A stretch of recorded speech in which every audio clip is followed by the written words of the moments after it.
Today on Locked On Red Wings, Carter Mazur returns. We do a Grand Rapids Griffins check-in with Andrew Rinaldi of the Calder Times.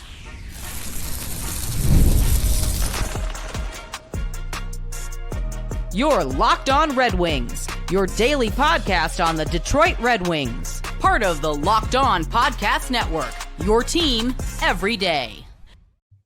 Welcome back to the Locked On Red Wings podcast. We are your hosts, Brian Fisher and Scotty Bentley. Scotty's host over at Locked On Tigers, as well as a freelance journalist for the Detroit News, while I am a color commentator for Oakland University, ACHA, D1 men's hockey. And today we are happy to bring back our most recurring guest in Andrew Rinaldi of the Calder Times, as we are going to do a Grand Rapids Griffins check-in. And there's no better source of Griffins news than Andrew. How you doing, man?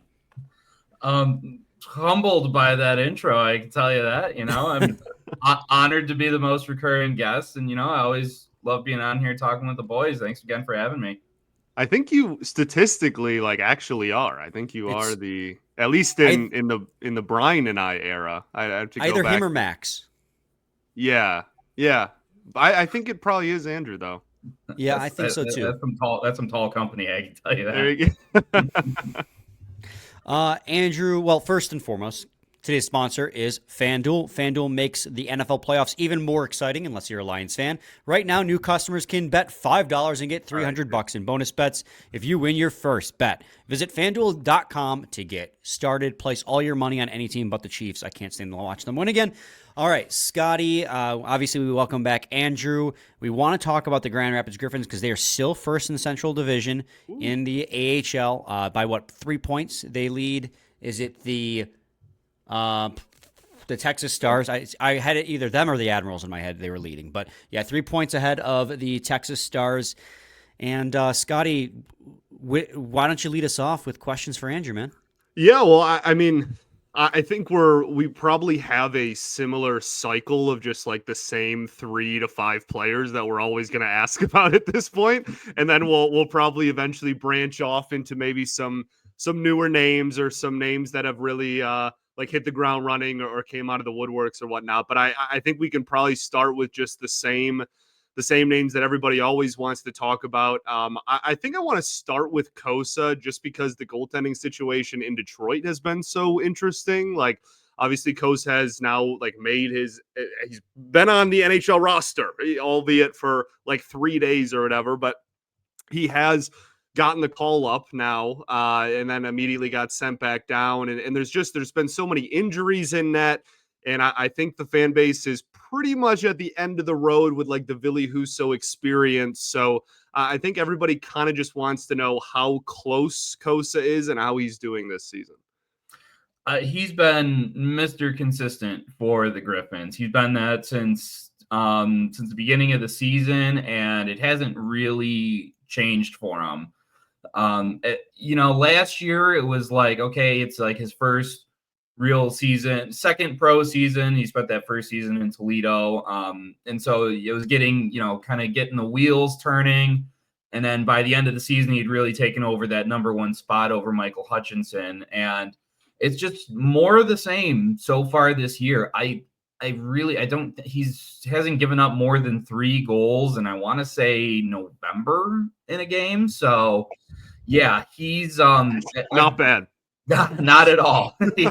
He's giving the Griffins a chance to win every single night he's out there. It's as much of an MVP as you can get for the reason why they're sitting there in the number 1 spot. The big man is doing it all in the net. So I'm kind of setting you up here for a slam dunk answer here, Andrew. But by your best estimation, does he look NHL ready at this point?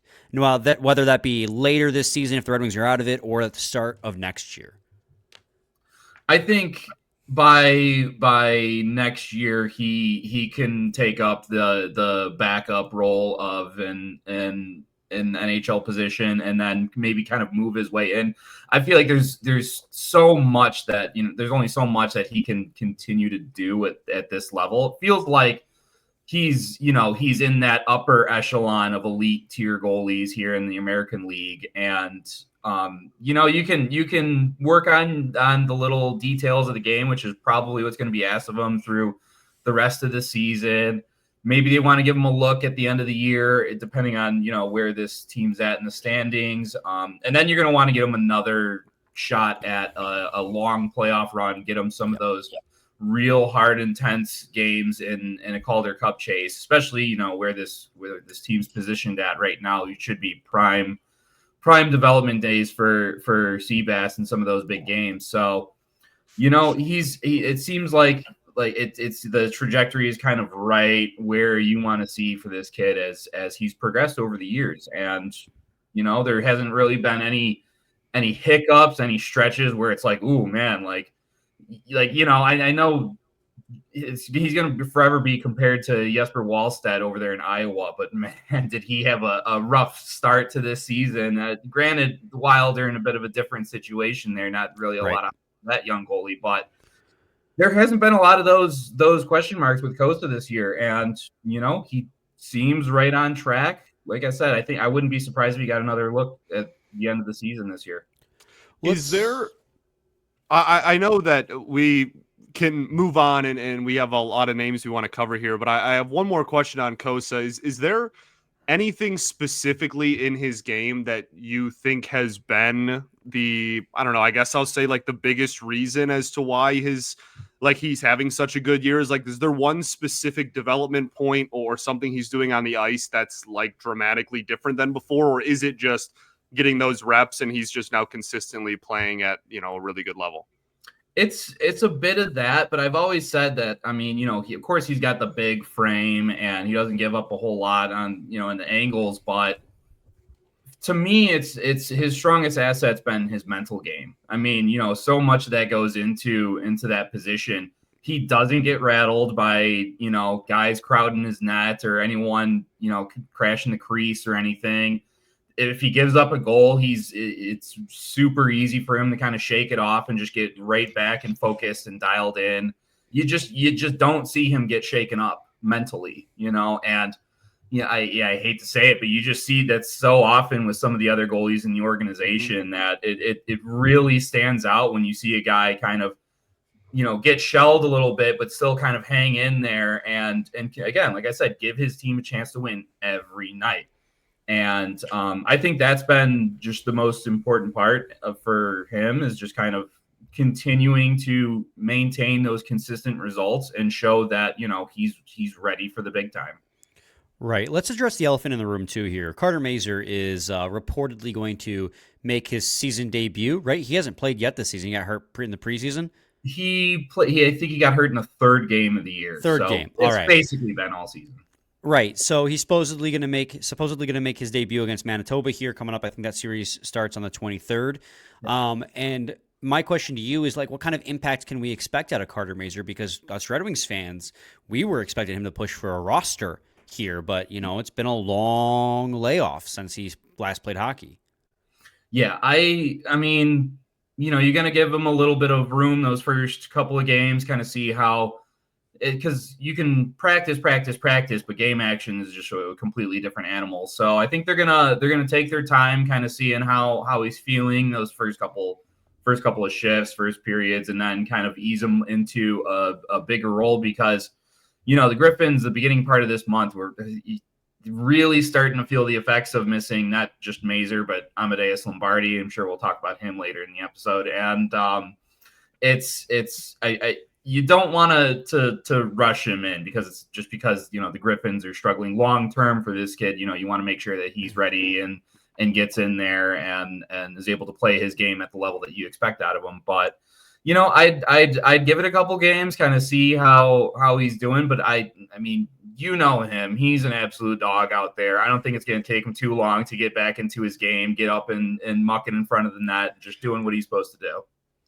Is there any reality in which we see him in the NHL this season, or is that ship kind of sailed with this long of an injury and now it's like, let's just get him ready for the fall? I think there's enough time in the season where, again, depending on where Detroit is and, Sure. what one injury, and you never know really kind of what happens up there.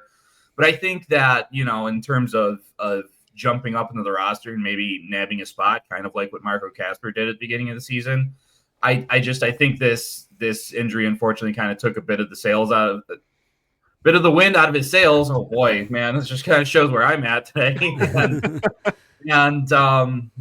and it's again, it's just going to be kind of like a wait and see type deal, because I mean, granted, if he comes out guns blazing in the first couple weeks coming back, he could very well play himself up into a call up, like I said, especially if there's an injury or something by year's end, and then kind of get him geared up and ready for the postseason push. But unfortunately, I feel like a lot of it is momentum, and it's hard to come back from a long layoff like that and play yourself into the kind of that same opportunity. Sure. Did we ever find out exactly what was wrong with him, or is it always just the undisclosed upper body injury? Yeah, it's such a pain to get actual injury details with the minor league because you have to technically get Detroit to kind of disclose that information with players under contract with the Red Wings, and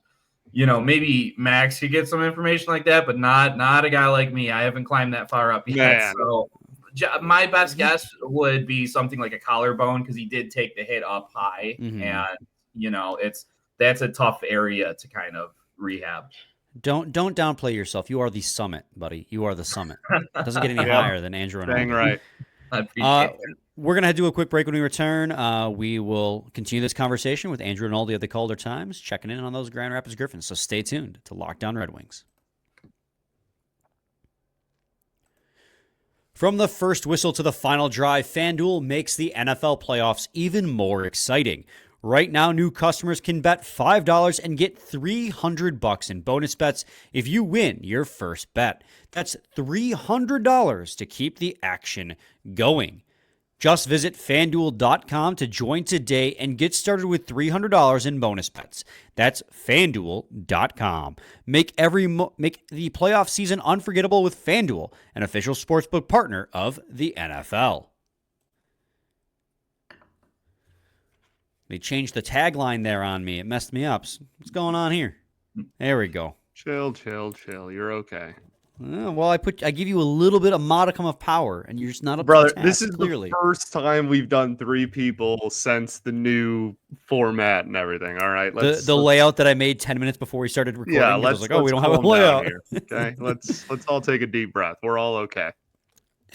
Andrew, thanks for joining us. I wanted to ask you too about Elmer Soderstrom, because that's a guy who I've been seeing a lot more highlights of recently. And I noticed he's 6th on the team in points. He's got 17 and 38 games played. I mean, last year, me personally kind of all but wrote him off. Like, he was a healthy scratch for large chunks. When he was playing, he wasn't effective.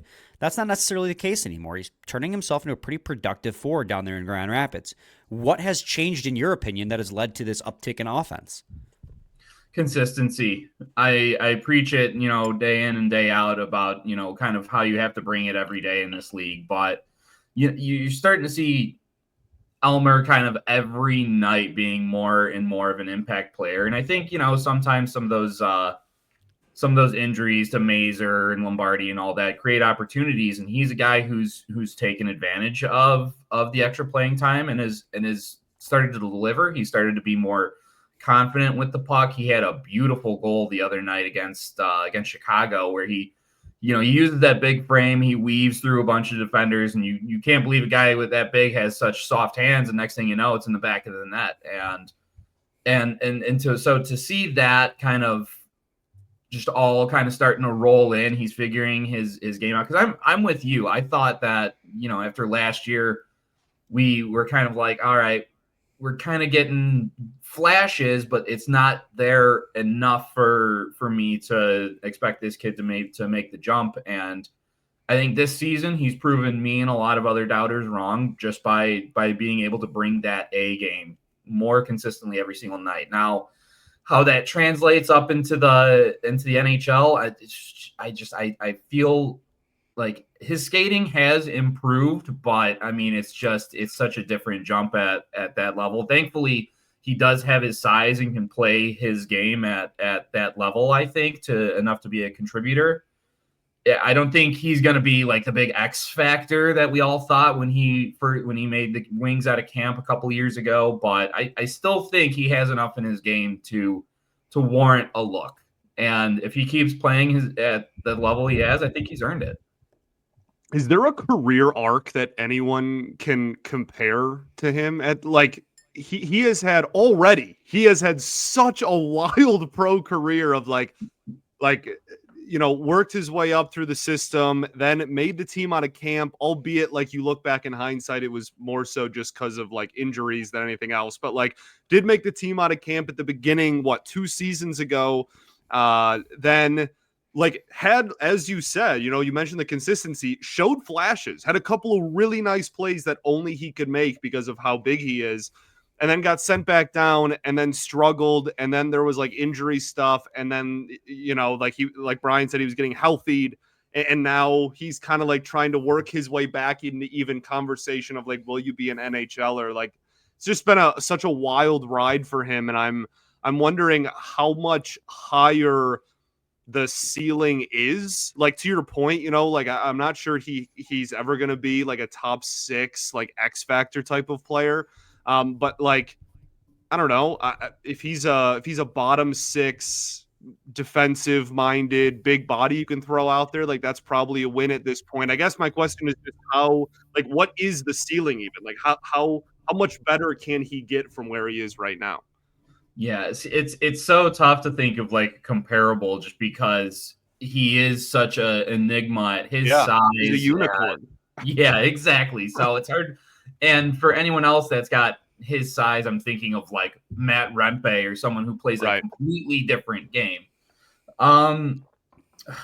It's a completely different skill set. But when I think of like the career arc, I just being on my Chicago beat when I covered the Wolves in their championship run, and Stefan Nason was a former first rounder, again completely different from Elmer as a late 6, but sure. He completely, out of NHL opportunities, goes down to the AHL and is a scoring machine there and is able to work that into a resurgence of his career. Now he's signed a new deal in New Jersey. He was there in Carolina for a couple of years. So, and I think they play a similar game. Nason was just all over the front of the net in the power play and was just a menace on rebounds and being. You would love Elmer to turn into that too, right? Exactly. At the NHL level.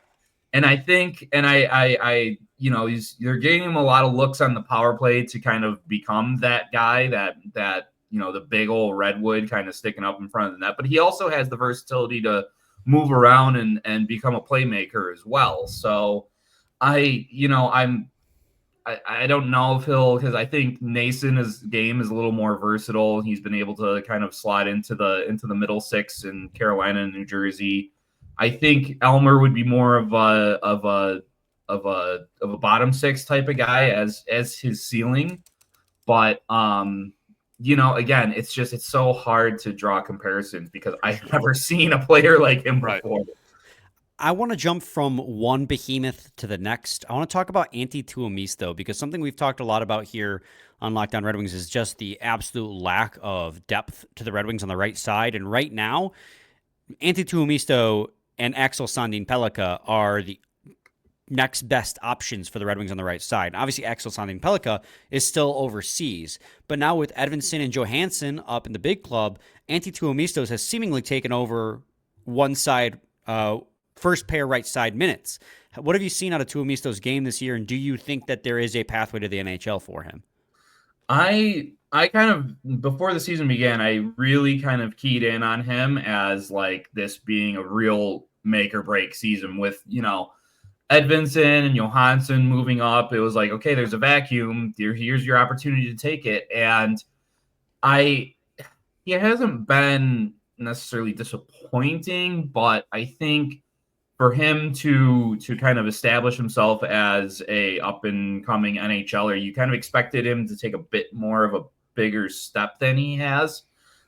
He's still got an absolute rocket of a shot that you see every now and then. You're like, wow, that it really kind of pops out at you, but I feel like I don't see him use it enough.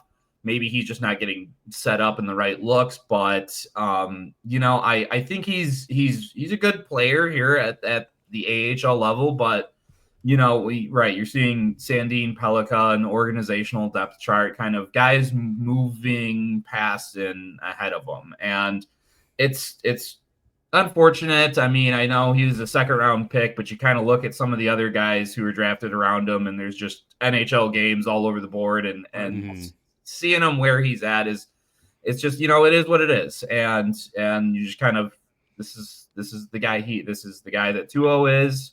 Maybe he can, once the second half of the season and the playoffs come, something will light up in him, and I hope it does, but as it is right now, I'm not overly positive on it. I hope he can figure it out, just simply because he's 6'5" and he's a right shot, and him, Edvinsson, and Seider on the blue line would be just monstrous. But you're right, he was a 2019 second-round pick. I mean, at this point, not to say the ship has sailed on him, but at this point, a lot of his contemporaries are already in the show, so to speak. We're going to do another quick break, and when we return, we'll finish up our conversation with Andrew Rinaldi of the Calder Times. Stay tuned to Locked On Red Wings. In sports, having a winning strategy is everything. It's how the best teams make it to the Super Bowl, the World Series, and the Olympics. The same goes for life. Having a strategy like life insurance from SelectQuote can protect your financial legacy and keep your future secure. SelectQuote makes it easy to find the perfect life insurance policy as one of America's leading insurance brokers with over 40 years of experience. They've helped over 2 million customers find $700 billion in coverage since 1985. What sets SelectQuote apart is their personal touch. Unlike other brokers that offer one-size-fits-all policies, their licensed agents tailor coverage to fit your unique needs. If you're in good health, you might even qualify for same-day coverage up to $5 million. No medical exam required. And it's more affordable than you think. You can get up to $1 million in coverage for as little as $20 a month. Get the right life insurance for you for less at SelectQuote.com/LockedOnNHL. Go to SelectQuote.com/LockedOnNHL today to get started. That's SelectQuote.com/LockedOnNHL. SelectQuote. They shop, you save. Oh no. Oh no. Bang. Segment 3, Locked On Red Wings podcast. Scotty, you're up too, so you better collect yourself quickly here. Oh, buddy. I'm collected. I mean, you mentioned him earlier, and it was kind of a passing comment, and you were like, "Oh, we can talk about him later," and then we moved on. I do want to highlight Amadeus Lombardi has just had a really a roller coaster, I think is the way to put it, of a season. There's been some flashes, there's been some cold spells, there's been some injuries. Pretty much everything you can take out of a season, he has already kind of experienced so far this year. First full season in Grand Rapids. Just tell me your general impression of him and what you're seeing lately out of him. Yeah, well, at the beginning of this season, man, he was looking like, again, I hesitate using this term, but like when I say Datsukian, I mean like he had some just wild plays, just that real shiftiness. There was one move where he head faked this Iowa defender right into the boards, and it was something that 13 would have pulled off back in the day.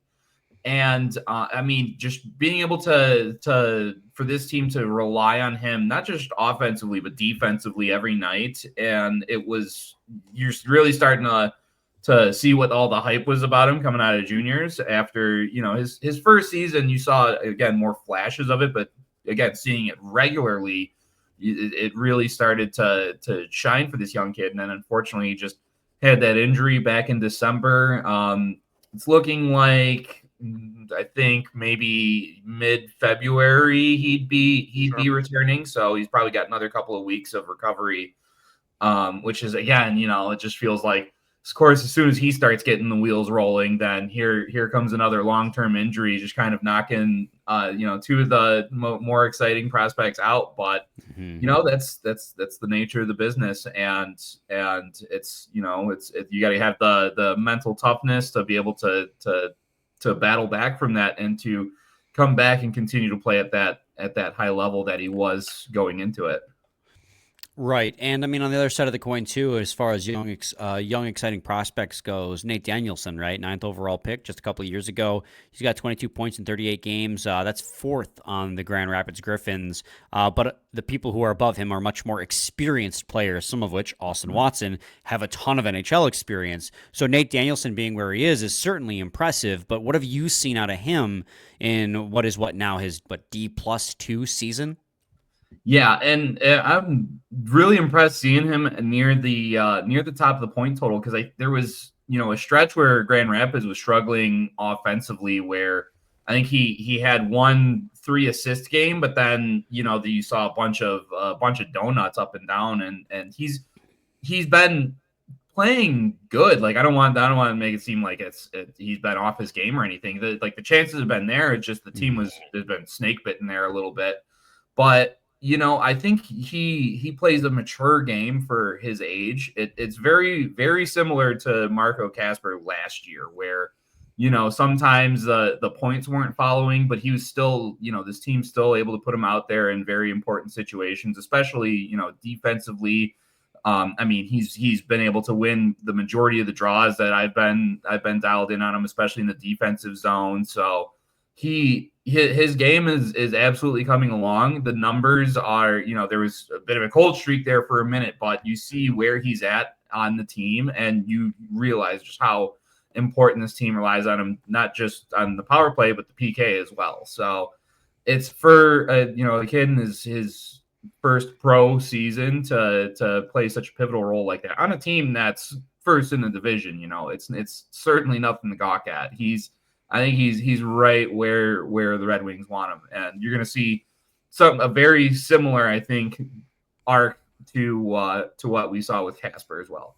I'm so glad that you compared him to Marco Casper, because that's what I was just about to do, and ask you a question that is, I feel as though when we look at rankings of Red Wings prospects over the last 2 years, that it has been a back and forth, just like the pendulum swinging between Casper and Danielson, and then Casper's number one. Well, Edvinsson was always like 1-1 of all skaters, but like between the forwards, right? Like it was always a back and forth between those two on who was higher ranked like that day.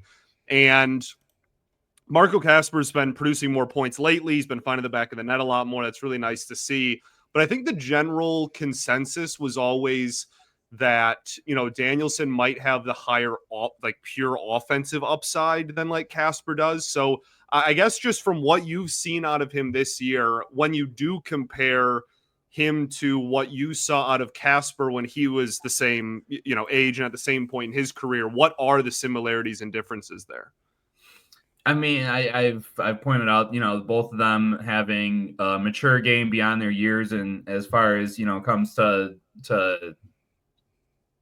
for young players, getting that defensive structure in their game is just, most of them, it takes years to work out. So seeing both Casper and Nate being as defensive responsibly as they are, it's that's one very similar mark in theirs. I do feel that when it comes to, just playmaking in terms of driving the play, I kind of like Danielson's game a little more. I think Marco's got a bit more feistiness. I think he's got a bit more finish to his game, just in terms of being able to have a nose for the net and kind of potting the goals around. I've seen flashes from Nate, but I feel like he's a bit more of a distributor in that regards. And when he's got the full weight of the roster around him, you really kind of see how, instead of some call-ups from Toledo, he's got the Lombardis and the Mazurs he's working with. It's been a lot of fun. And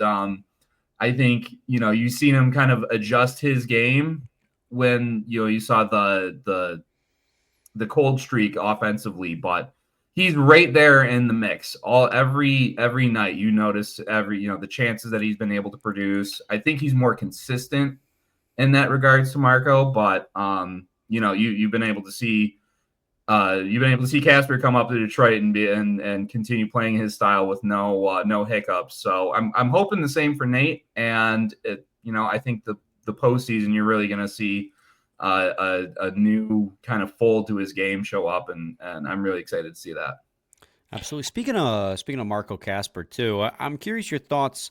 Last year, the Red Wings were absolutely loaded in Grand Rapids with some upper echelon prospects. Right, you had 3 first-round picks in Kosa, Casper, and Simon Edvinsson, as well as like up and coming picks and like Carter Mazur. But this year, they haven't been the same case. Right, Simon Edvinsson, Marco Casper graduate. Carter Mazur has been hurt. You still have Danielson and Kosa, which is phenomenal.